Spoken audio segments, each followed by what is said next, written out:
Lord. Hallelujah. Amen. இந்த நாளில் கூட நாம் வந்து இயேசுவோடைய பாடுகளை நினைக்கும்படி வந்திருக்கிறோம். ஆமென். Hallelujah. இந்த நாட்கள், இந்த குட் ஃப்ரைடே, இந்த போன ஞாயிறு பார்த்தோம், இந்த பர்சன் நான் சொல்கிறேன் ஞாயிறு, இதெல்லாம் வந்து அநேக முறை நானே பல காலத்தில் என்ன நினைச்சிருக்கேன்னா, எதுக்கு இவ்வளவு சடங்காச்சாரியங்கள்லாம் நம்ம செய்யணும், இன்னும் பரிசுத்தமாக இருப்போம்,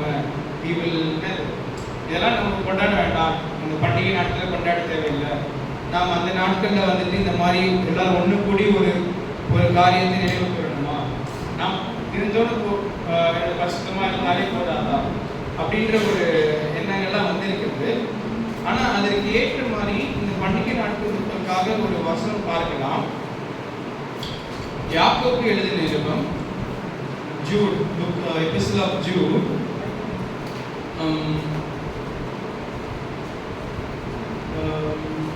3ஆம் வசனம்.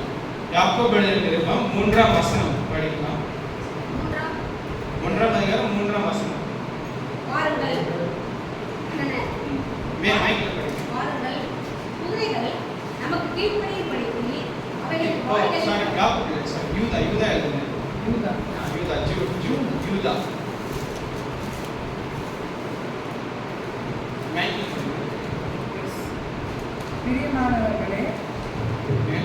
பிரியமானவர்களே, பொதுவான ரட்சிப்பை குறித்து உங்களுக்கு எழுதும்படி நான் மிகவும் கருத்துள்ளவனாய் இருக்கையில், பரிசுத்தவான்களுக்கு ஒரு விசை ஒப்புவிக்கப்பட்ட விசுவாசத்திற்காக நீங்கள் தைரியமாய் போராட வேண்டும் என்று உங்களுக்கு எழுதி உணர்த்துவது எனக்கு அவசியமாய் கண்டது. ஆமென். ஹல்லேலூயா. இப்போ இந்த வசனங்கள் என்னன்னா, ஒரு விசை ஒப்புவிக்கப்பட்ட விசுவாசம். அதாவது 2000 வருடங்களுக்கு முன்பாக நமக்கு என்ன ஒப்புவிக்கப்பட்டதுன்னா, விசுவாசம் வந்து 2000 வருடத்துக்கு முன்னாடி ஒப்புவிக்கப்பட்டது.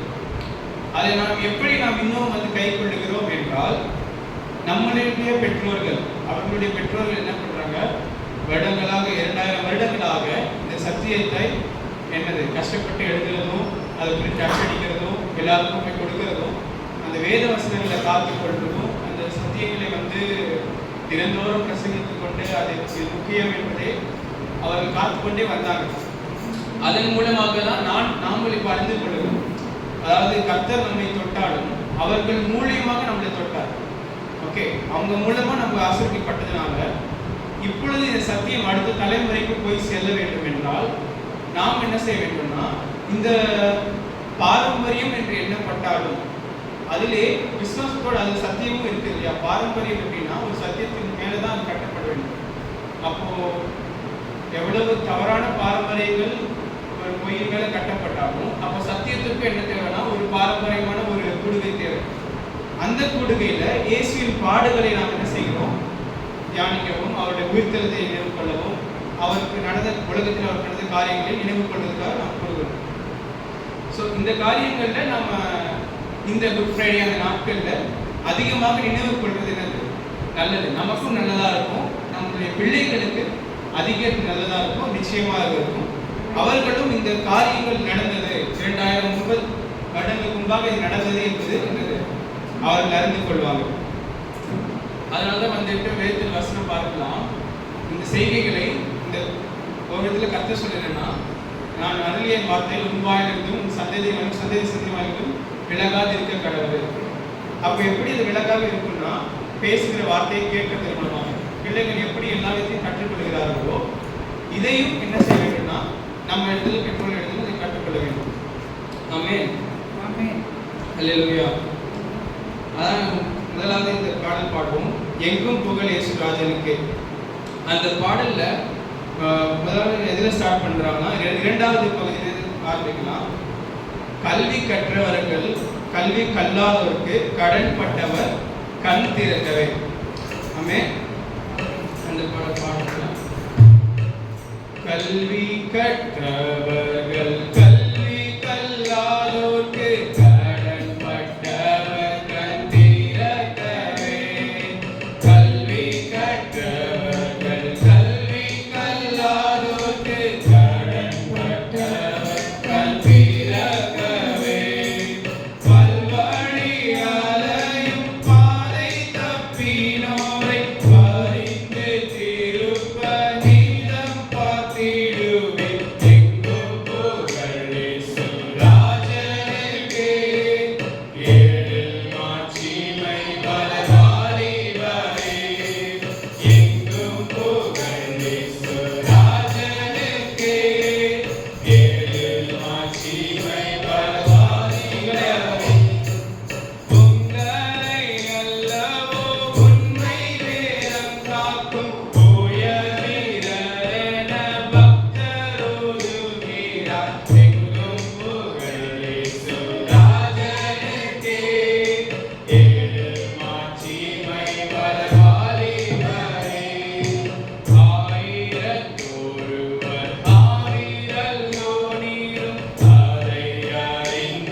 சுவிசேஷம் துரிதமாய் செல்ல தூதனிகளே தூய வீரரே. சுத்த சுவிசேஷம் துரிதமாய் செல்ல தூதனிகளே தூய வீரரே. கர்த்தரின் பாதத்தில் காலை மாலை தங்கி கருணை நீரை வசனம் கட்டிடுவேன். எங்கும் புகழ் இயேசு ராஜனுக்கே. ஏழு மாட்சிமை வரவாலிவரே. எங்கும் புகழ் இயேசு ராஜனுக்கே. உங்களை அல்லவோ உண்மை வேதக்காரிவரே. உங்களை அல்லவோ உண்மை வேதம் காக்கும் கோயரீரனே. பக்தரோதுகிறார் எங்கள் புகழ் இயேசு ராஜனுக்கே. ஏழு மாட்சிமை வரவாலிவரே. அல்லேலூயா. ஆமென். இந்த மாதிரி வேதங்களை வந்துட்டு பிள்ளைகள் அறிந்து கொள்ள வேண்டும். அறிந்து கொள்வதும் அதற்கு ஏற்றவராக அறிந்து கொள்ள வேண்டும். அதாவது வேதத்தை அறிந்து கொள்ள எதுக்குன்னா அதை பின்பற்றுவதற்காக அறிந்து கொள்ள வேண்டும். அதில் வந்துட்டு நிறைய ஃபைட், அதாவது அதுலேருந்து வாக்குவாதங்களை செய்யலாம். ஆனால் நம்மளுடைய வாழ்க்கைக்கு என்ன பிரயோஜனம்? எல்லா புஸ்தகத்தை படிக்கிறது இருக்குன்னா நம்ம வாழ்க்கைக்கு என்ன பிரயோஜனமாக இருக்கும், இந்த வாழ்க்கையிலும் சரி பரலோகத்துக்கு செல்றதுக்கும் சரி. அப்போ இதையும் அதே மாதிரி படிக்கிறதா இருக்க வேண்டும். இப்பொழுது இதை படிக்கிறதுனால நம்ம என்ன கற்றுக்கிறோம்னா இயேசுடைய பாடுகளை குறித்து கற்றுக்கிறோம்.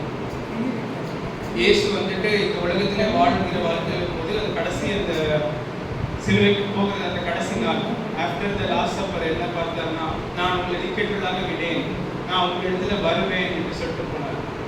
அது எதற்காகனா அவருடைய மரணத்துக்கு பின்பு உயிர்த்தெழுதலாக உங்கள்கிட்ட வந்துடுவேன்.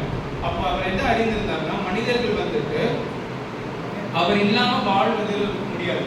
ஏன்னா அவங்க வந்து பார்த்துட்டாங்க, இயேசு வந்து பார்த்துட்டாங்க, தேவன் வந்துட்டாரு பார்த்துட்டாங்க.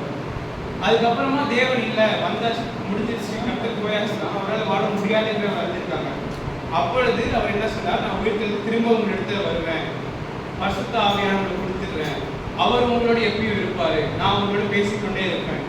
அப்போ எப்படி நம்மளுடைய விசுவாசம் நாளும் வர்த்திக்கப்படுது என்றால் everyday we hear from God. அது எப்படி அறிந்து கொள்ள முடியும்னா முதலாவது கீழ்ப்படுத்தினால, இரண்டாவது கர்த்தருடைய சித்தத்தின்படி நாம் வாழ்க்கையை வாழ்ந்து கொண்டிருக்கும் பொழுது எவ்வளவு போராட்டங்கள் வந்தாலுமே அந்த கர்த்தர் நமக்கு நம் தெளிந்து மனதுடையோட இருந்து தெளிந்த எண்ணம் முடியாத இருக்கும்போது கர்த்தர் பேசுகிறதை தெளிவாக அறிந்து கொள்ளணும். ஆமென் ஆமென். இயேசு உலகத்தில் பிறக்கும் பொழுது என்ன சொல்லப்பட்டது? உலகத்துக்கு சமாதானம் என்று சொல்லப்பட்டது. ஆனால் இயேசுடைய பிரசங்கங்கள் என்ன சொல்லப்பட்டிருக்கு? சமாதானத்தை அல்ல உங்களுக்கு பட்டயத்தை வைத்து போகிறேன்னு சொல்லப்பட்டிருக்கு. அப்புறம் அவர்கள் சீஷர்களுக்கு என்ன சொல்லப்பட்டிருக்கு? என் சமாதானத்தை உங்களுக்கு வைத்து போகிறேன்னு சொல்லப்பட்டிருக்கு. அப்போ இதில் என்ன தெரியுதுன்னா சமாதானம் வேணும். நாளை நமக்கு வந்து we have fights. இப்போ கூட பார்க்குறோம் உலகம் முழுக்க போர் நடந்து கொண்டிருக்கிறது. ஓகே, சுவிசேஷம் எங்கேயும் பரவிருந்தாலும் போர் நடந்து கொண்டிருக்கிறது. நிறைய வாலிபர்கள் பிள்ளைகள் வந்து மன கஷ்டங்கள்லாம் இருக்கிறாங்க. ஏன் இந்த மாதிரிலாம் நடக்குதுன்னா முதலாவது சமாதானம் வந்ததுதான், சமாதானம் கர்த்தர் தருகிறது தான். அது நிறைவேறதுக்கு முதலாவது சத்தியம் என்னும் பட்டயத்தை கர்த்தர் வைக்கிறார். நாம் ஒன்று கூடுவதற்கு என்ன வேணும்னா சத்தியம் இருக்கணும். சத்தியம் இல்லாமல் அந்த இடத்துல ஒன்று கூட நம்ம என்ன கொண்டாடினா அது வந்து மிகுந்த ஏமாற்ற நன்மைக்கு வந்துருக்கும். அது மாத்திரமல்ல, நாமும் வந்து எல்லா சத்தியத்தையும் அறிந்தவர்கள் அல்ல. நமக்கு என்ன தெரியும்னா கொஞ்சம் சத்தியங்கள் தெரியும். அப்போ நமக்கு தெரிந்த சத்தியங்களை நாம் என்ன செய்யறோம்? ஒன்று கூடுவதற்கு எண்ணப்படுவோம். அந்த சத்தியத்தின்படி நாம் வாழலாம், இந்த போதனைகளின்படி வாழலாம், இந்த வேதத்தின்படி வாழலாம் என்று பார்ப்போம். அப்போ போராட்டங்கள் வரும். அப்போ சீஷர்களுக்கு கொடுக்கப்பட்ட வார்த்தைகள் என்னன்னா, உங்களுக்கு என் சமாதானத்தை வைத்து போகிறேன், அது மட்டும் போயிட்டு திரும்பி வரப்போகிறேன். அப்போ எதுக்காக வராது? பரிசுத்த ஆவியானவர் தர வராது. பரிசுத்த ஆவியானவர் எப்படின்னா ஜீவனுள்ள தேவனை நம்மளோட எப்படிக்கும் இருக்காரு. அப்பொழுது அவர் வந்து சமாதானம் மாத்திரம் இல்லை, அன்பு, ஆவியின் கனியோ அன்பு, சந்தோஷம், ஆவியின் கனியை கொடுத்து ஆவியானவர் நமக்கு கொடுத்து போயிருக்காரு. அப்போ ஜீவனுள்ள தேவனோட நம்ம என்ன செய்கிறோம்? என்றென்றும் வாழ்ந்து கொண்டே இருக்கிறோம். இதுதான் ஒரு கிறிஸ்தவ அனுபவம். இந்த பண்டிகை நாட்களில் அந்த அந்த அனுபவம் இன்னும் மேன்மையாக இருக்க வேண்டும். இல்லையா? வாழ்க்கையில போராட்டங்கள் வரும். அப்ப அந்த இந்த பாடல் பாடினா, கடல் கொந்தளித்து பொங்க கப்பல் ஆடி செல்கு, அந்த பாடல் பாடினா இது எத்தனை பேர் தெரியும்? இந்த பாடல் கடல் கொந்தளித்து பொங்க. சரி, பாடல் கற்றுக்கோங்க, கேட்டுட்டு 2 வாட்டி பாடலாம். கப்பலாடி செல்கையில் புயல் காற்று சீறி வீச பாய்ந்திடிந்து போகையில் இயேசு எங்களிடம் வந்து கப்பலோட்டியாயிரு காற்றமைத்து துணை நின்று கரை சேர செய்திடும். இதே பாடலாம். இது பெரிய பாட்டு புத்தகத்தில் இருக்குன்னு எனக்கு நினைக்கிறேன். பாருங்க, அதுலயே இருக்கு. கடல் கொந்தளித்து பொங்க கப்பலாடி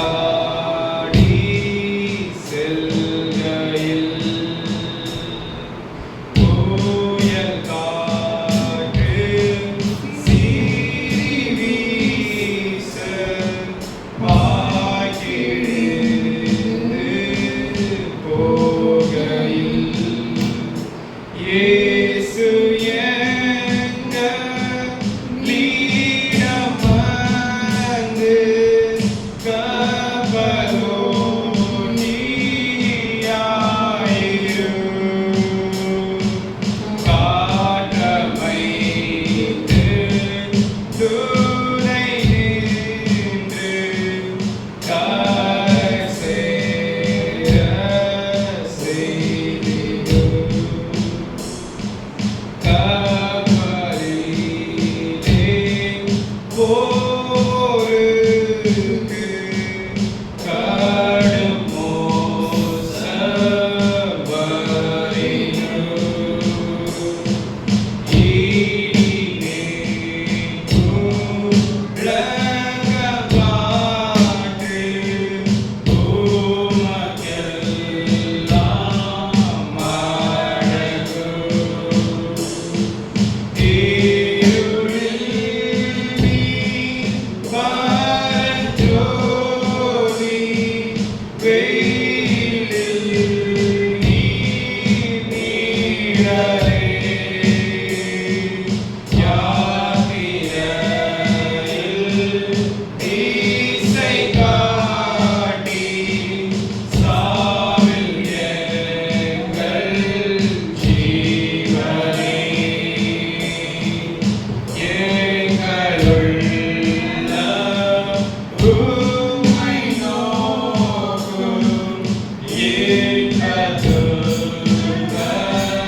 இயேசு பிதாவை சார்ந்து சிலுவையில் போயிட்டு மரித்தாரோ, நம்மளும் நாம் போகிற வாழ்க்கை பாதைகள்ல எனது இயேசுவை சார்ந்து தான் நாம் என்ன செய்ய முடியும், வாழ முடியும். அல்லேலூயா.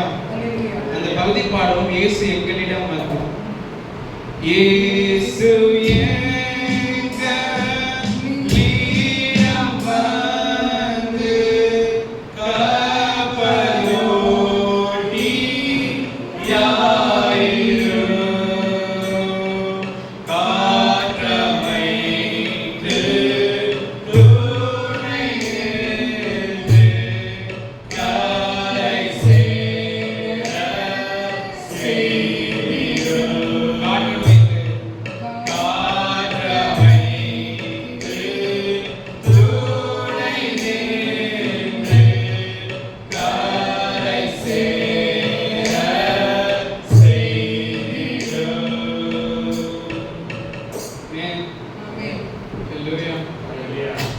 சிலுவையில இயேசு மரிக்கும் பொழுது அவர்களுடைய சீஷர்களுக்கு என்ன நடக்குதே தெரியல. அதான் வந்துட்டு பேதுரு வந்து பார்த்து வச்சுட்டு எங்களுக்கு தெரியாது, ஏன்னா தெரியும்னு சொன்னா கூட சிலுவையில் அறைவாங்க, இரண்டாவது உடனே போக வேண்டியதா சிலுவைக்கு. அவன் பேதுருக்கு வந்து என்ன நடக்குதுன்னு தெரியல. ஆனால் அவன் எப்பொழுது மனம் கசந்து அழுதான் என்று பார்த்தா, அவன் வந்துட்டு ஏசு அவன் சொல்றான், அவன் அதை பேதுரு பார்க்கிறோம், அவன் 3 முறை மதிலத்துக்கு அப்புறமா என்ன கட்டுது, சேவல் கூவுது. சேவல் கூவின உடனே இயேசு அவனை பார்த்தவுடன் அவன் நினைவு கூர்ந்தான்னு போட்டுருக்கு. என்ன நினைவுனா, இயேசு சொல்லியதை நினைவு கூர்ந்தான். அப்ப என்னன்னா, ஈவன் சிலுவை மரணம் வரும்போது கடினமான பாதைகளாக செல்ல போகிற வாழ்க்கையில நான் கூட இல்லை, இந்த நிலைமை கர்த்தர் முன்னே பார்த்து விட்டார், இந்த நிலைமை வந்துட்டு கர்த்தரோட கருத்தில் தான் இருக்கிறது என்றதை அவன் நினைவு கூர்ந்த உடனே அப்பொழுதுதான் அவன் என்ன செய்ய முடியுது, அவன் செய்தி தவறை உணர முடியும். அப்ப கர்த்தர் இப்போ கூட புறஜாதி மக்கள் ஏன் நிறைய பேர் இயேசுக்கு வர முடியல என்றால், அவர் நடத்துக்காக இந்த உலகத்தை வந்து யாரும் பார்க்கிறது இல்லை, இந்த உலகத்தை வந்து நிலைநிறுத்த யாரும் இல்லை என்று. ஆனால் கர்த்தர் தன்னுடைய இது அனைத்தையும் முன்னுமே கண்டவராக இருந்து சகலத்தையும் நடத்துகிறாக இருக்கிறதுனால அதை அறிந்தவுடன் என்ன செய்வாங்கன்னா அவங்க ஏற்றுக்கொள்வாங்க. நாமும் என்ன செய்யணும்னா, இந்த காலத்துல கர்த்தரை நம்மளுடைய போகிற வாழ்க்கையில சகலத்தையும் என்ன வைத்திருக்கிறார், அவருடைய கருத்துக்குள் வைத்திருக்கிறார். அவர் முன்னமே பார்த்த பின்புதான் என்ன செய்கிறார்னா நம்மளை நடத்துகிறார். இஸ்ரேல் மக்களையும் எப்படி நடத்தினார்னா, அவர் பார்த்து வைத்த தேசத்திற்கு தான் என்ன செய்யறாரு, அழைத்து கொண்டு சென்றார். பார்க்காத அவர் கண்ட்ரோல் இல்லாத காரியங்களை அவர் என்ன செய்யல, செய்யவில்லை. இல்லையா? அதனால நாமும் இந்த காலத்துல நம்ம இடத்துல என்னது, நிஜத்துல சிலுவை யாரும் கொடுத்து சுமக்க சொல்லல. இந்த இவ்வளவு பல வருடங்களுக்கு பின்பாக ரத்த சாட்சிகள் நமக்காக மறித்து இந்த வேதத்தை காத்து பின் நமக்கு கொடுத்ததுனால நாம் இப்போ விடுதலையாக வாழ்ந்து கொண்டு இருக்கிறோம். ஆமே. 2000 வருஷம் முன்னாடி நீங்க இயேசு சொல்லியிருந்தா உங்களே என்ன செய்வாங்க, சிலுவையில் அறைவாங்க, உங்க சிங்கத்துக்குள்ள போயிடுவாங்க. ஆனா அதெல்லாம் நம்ம தாண்டி வந்திருக்கிறோம். அப்ப இப்போ நாம் என்னன்னா, ஆவியில பலன் கொண்டு தைரியம் கொண்டுகளாக இருக்க வேண்டும். அதாவது கிறிஸ்துவனுக்கு நம்ம பார்க்கிறோம், இந்த 7 சபைகள் இருந்தது. 7 சபைகள்ல கர்த்தர் மிகவும் கண்டித்து உணர்த்திய சபை என்னன்னா லவோதீசியா சபை. எதற்காகனா, அவர்களுக்கு போராட்டம் இல்லை. மற்ற 6 சபைகளுக்கு என்னன்னா போராட்டம் இருந்ததுனால அவர்கள் அதிலேயே போராட்டம் இருக்குது என்று அறிந்து கொண்டிருந்தாங்க. ஆனால் லவோதீசியா சபைக்கு என்னன்னா, போராட்டம் வெளியரங்கமாக எதுவும் இல்லாததுனால போராட்டமே கிடையாது என்று எண்ணங்கள் கொள்ளக்கூடாது. அது கொண்டாங்க. அவங்க என்ன பண்ணாங்கன்னா, போராட்டமே இல்லை, நாங்கள் வாழ்க்கை நல்லா இருக்கிறோம், எங்களுக்கு பிரச்சனை கிடையாது, ஸோ ஆல்ஸ் குட். ஆனால் அந்த நிலைமையில தான் என்னன்னா, நமக்குள்ள இருக்கிற ஆவியானவர் என்ன சொல்றாருன்னா, நீ உலகத்திலிருந்து பிரிந்துரு, உலகத்துக்கு ஒத்த வேஷம் தெரியாதுரு. அதனால தான் சொல்ல, உலகத்தை சிநேகிக்கணும்னு ஆசைப்படாது. ஏன்னா உங்களுக்கு இப்போ போராட்டம் இல்லை. உன்னை வந்துட்டு என்ன செய்யறாங்க, எல்லாரும் ஏற்றுக்கொள்ளுகிறாங்க, எல்லாரும் உன்னை வந்து அன்பா இருக்கிறாங்க உன் மேல. ஆனா இதற்கும் மேல என்ன செய்யணும், கர்த்தர் மேல அன்பு கொள்வதாக இருக்க வேண்டும். அப்ப அந்த ஆவியின் போராட்டத்துல நாம் என்ன இருக்கிறோம்னா இன்னும் இருக்கிறோம். அது நம்ம போராடி ஜெயிக்கிறதுக்கு என்ன செய்யணும், இயேசு பின்னாடி செல்ல வேண்டும். அல்லேலூயா. இந்த பாடல், இந்த சிலுவை சுமந்தவராய், அந்த பாடல் பாடலாம் ரொம்ப ஃபேமஸான பாடல் தான். சிலுவை சுமந்தவராய் சீஷனாகும். சிலுவை சுமந்தவராய் சீஷனாகும், சிலுவை சுமந்தவராய் சீஷனாகும், சிந்தை வாழ்வீடும் தாழ்வை தருவோம், நிந்தை சுமப்பீடும் சந்தோஷம். சிலுவை சுமந்தவராய், சிலுவை சுமந்தவராய் சீஷனாகும், சிலுவை சுமந்தவராய் சீஷனாகும்,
வரிகளில் பார்த்தோம்னா அர்ப்பணிக்கிற வாரிகளை நம்ம பாடணும். என்னன்னா, அவருக்காக அடுத்த நினைத்தாலும் அதை மகிமை என்று எண்ணிடுவேன், கிருபை தருகிறார் விருதா வாக்கினேன், அதை நித்தமும் காத்துக்கொள்வேன், பரலோக சிந்தை கொண்டு உமக்காய் பணி செய்வேன் நான் அனுதினமும், பெண்ணின் வார்த்தைக்கு என்னை தருகிறேன், உண்மை உள்ளவன் என்று அழைப்பேன்.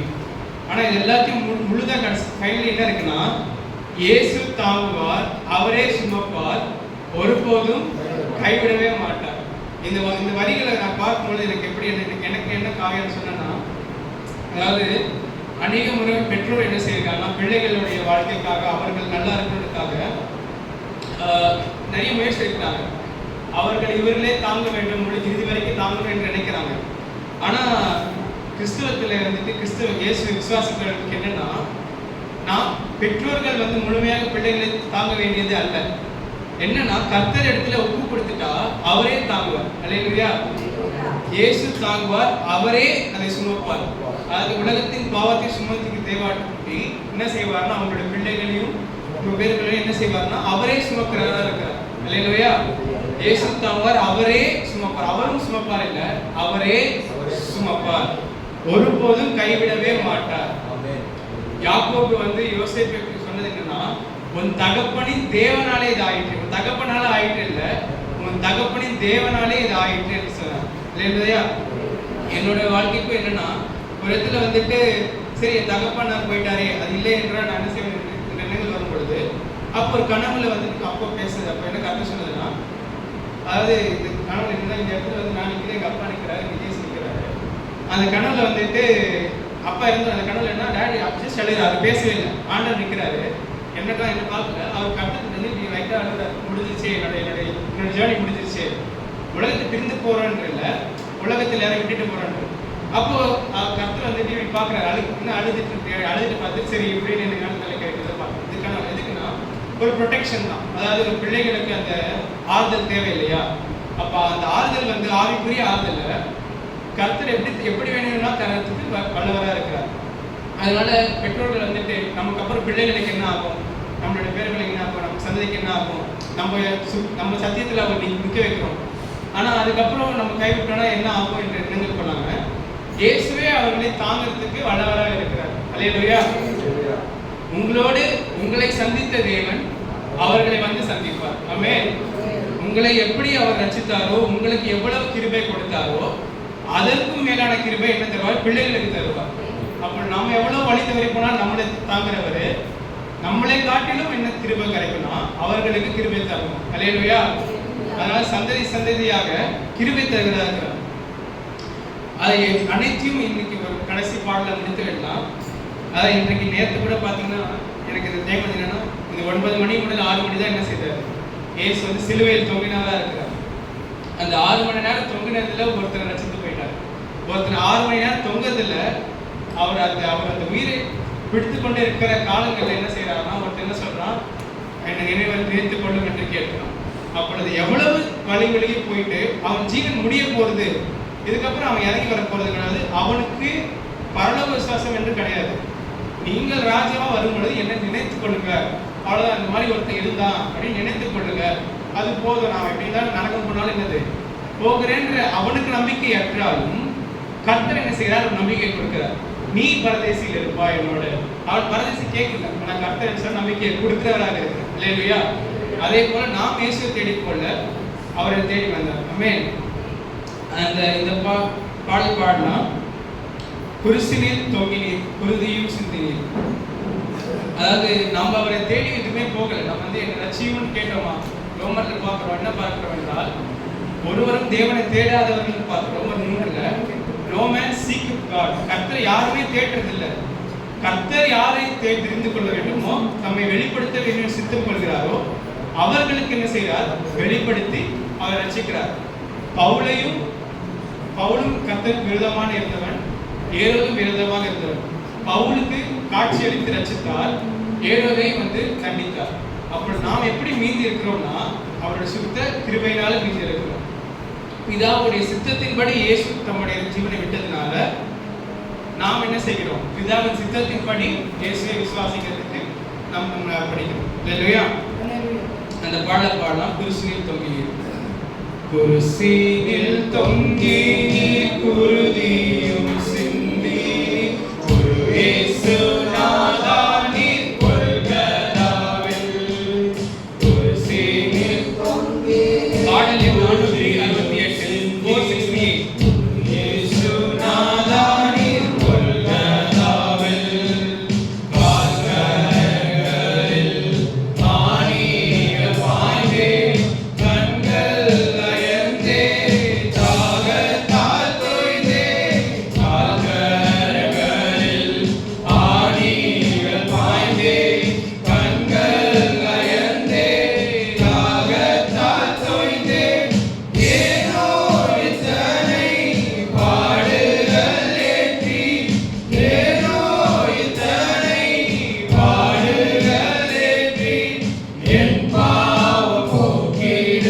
வந்ததாலே என் பாவம் போக்கிட வந்ததாலே குருசீனில் தொங்கி நீ குருதியும் சிந்தி நீ குரு இயேசுநாதா நீ கொல்கதாவில் தலை சாய்க்க உலகில் தலமில்லை என்றே திருவாய் மலர்ந்த தேவகுமாரா தலை சாய்க்க உலகில் தலமில்லை என்றே திருவாய் மலர்ந்த தேவகுமாரா சிலுவை தான் உமக்கு தலை சாய்க்க இடமோ சிலுவை தான் உமக்கு தலை சாய்க்க இடமோ பலியாகி மீட்டிட வந்ததாலே பலியாகி மீட்டிட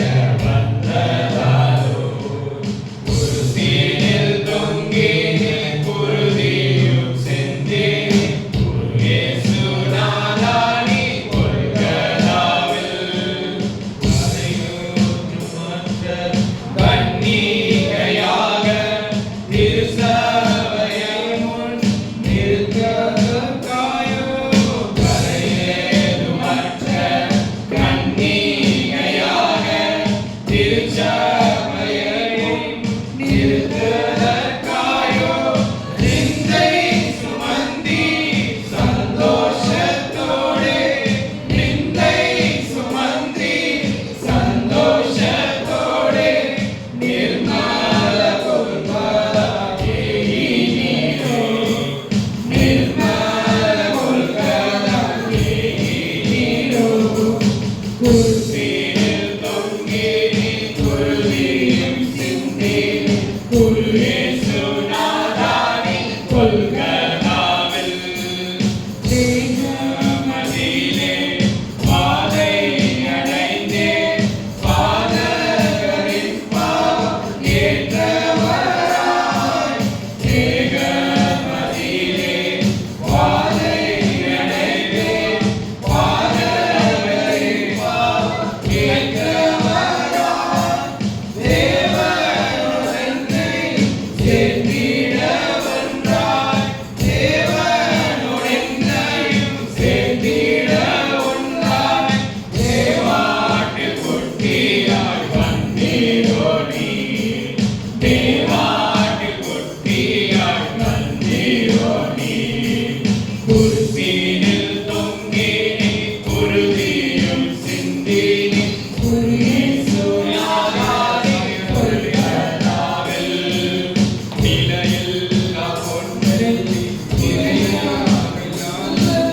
விலையேற பெற்ற உதிரத்தால் நீங்கே நிலையில்லா பொன்வெள்ளி இணையாவினாலல்ல விலையேற பெற்ற உதிரத்தால் நீங்கே விலையேறும் சீயோனி சுத்தரால் நீரே விலையேறும் சீயோனி சுத்தரால் நீரே அலைந்தோரை அணைத்திட வந்ததாலோ அலைந்தோரை அணைத்திட வந்ததாலோ குருசீனில் தொங்கி நீ குருதியும் சிந்தி குரு இயேசுநாதா நீ கொல்கதாவில் குருசீனில்